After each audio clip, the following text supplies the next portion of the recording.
और चलो guys, history पढ़ते हुए ऑफिस निकलते हैं।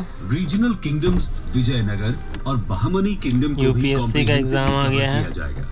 इसके बाद मुगल एम्पायर की चर्चा करेंगे, जिसमें उनके राइज से लेकर अकबर के स्ट्रॉन्ग एडमिनिस्ट्रेशन और एंड में मुगल एम्पायर के डिक्लाइन तक की चर्चा होगी। लास्ट में मराठा एम्पायर को भी स्टडी करेंगे, यानी कि एंटायर मिडिवल इंडियन हिस्ट्री के सिलेबस को ये वीडियो कवर कर लेगी और आपके लिए वन स्टॉप सॉल्यूशन का काम करेगी। तो बिना देर किए शुरू करते हैं आज के इस सफर को।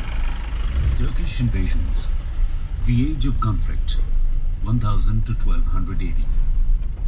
800 AD से 1000 AD के बीच हुई नॉर्थ इंडिया के डोमिनेशन के लिए ट्राइपार्टाइट स्ट्रगल के बारे में हमने पिछले लेक्चर में जाना, जो नॉर्थ इंडिया की तीन मेन पावर्स यानी पालस, राष्ट्रकूटस और प्रतिहारस के बीच हुई। 200 साल चली इस स्ट्रगल के एंड में, यानी लगभग 1000 AD में, तीनों एम्पायर वीक हो गए और नॉर्थ इंडिया में एक तरह का पॉलिटिकल डिसइंटीग्रेशन हो गया।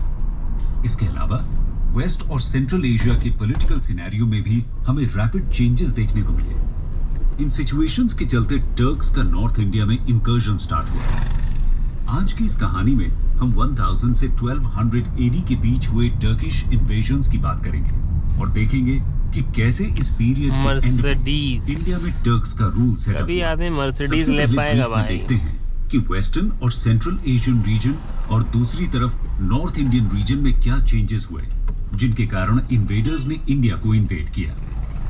Backdrop to invasions. 9th century के एंड में वेस्ट एशिया का अब्बासिद कैलिफेट डिक्लाइन के प्रोसेस में था। इसकी जगह एक सीरीज ऑफ स्टेट्स ने ली जिन पर इस्लामाइज्ड टर्क्स का रूल था। सेंट्रल अथॉरिटी के डिक्लाइन के बाद प्रोविंशियल गवर्नर्स ने अपने आप को असर्ट किया और इंडिपेंडेंट स्टेटस अज्यूम करना स्टार्ट कर दिया। एम्पायर्स रैपिडली राइज और फॉल हो रहे थे और टर्किश ट्राइब्स का कंटिन्यूअस इंकर्जन चालू था। ये टर्किश ट्राइब्स रूथलेस प्लंडर की हैबिट अपने साथ लेकर आई। इसी बीच नॉर्थ इंडिया में करीब 1000 AD में गुर्जर